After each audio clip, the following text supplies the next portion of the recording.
Dan yang lebih menarik lagi, dia tidak dakwah kecuali kepada orang-orang Yahudi. Karena Yahudi itu adalah agama eksklusif yang tidak bisa memeluk itu kecuali lu Yahudi.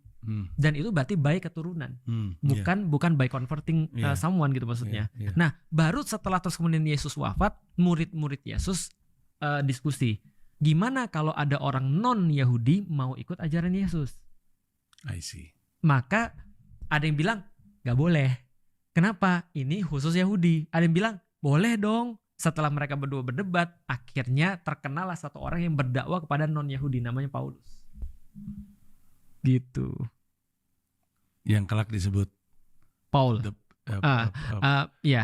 Pope, the first Pope. Iya, the first Pope. Yeah. Sebenarnya the first Pope Petrus sih sebenarnya.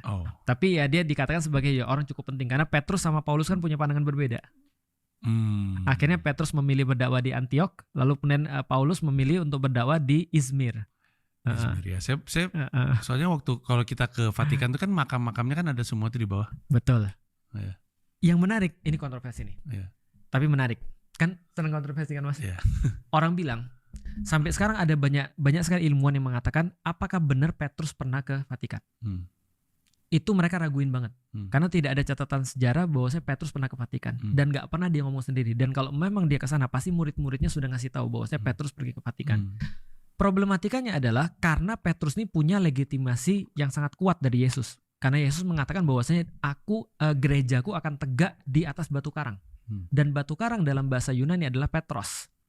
Petros itu dapat namanya dari situ. Nama aslinya kan Simon. Nah, maka Simon ini dikasih gelar Petros atau Petrus karena dialah yang dimaksud dengan batu karang. Berarti kalau nanti aku sudah wafat, dia yang nanti akan memimpin gereja. Gereja itu dalam arti bukan bangunan. Gereja itu artinya jamaah. Dalam bahasa Portugis igreja. Nah, artinya ketika nanti Yesus sudah wafat, dia yang akan jadi center of Christianity. Nah, orang-orang Romawi mengklaim dia meninggalnya di situ. Maka mereka punya keistimewaan. Maka paus itu selalu pasti berkantor di situ. Padahal sebenarnya paus itu sebenarnya cuma sekedar uskup biasa. Cuman karena ada wilayah istimewa itu adalah Vatikan dan dianggap bahwa Petrus meninggalnya di sini, maka dijadikan tempatnya khusus.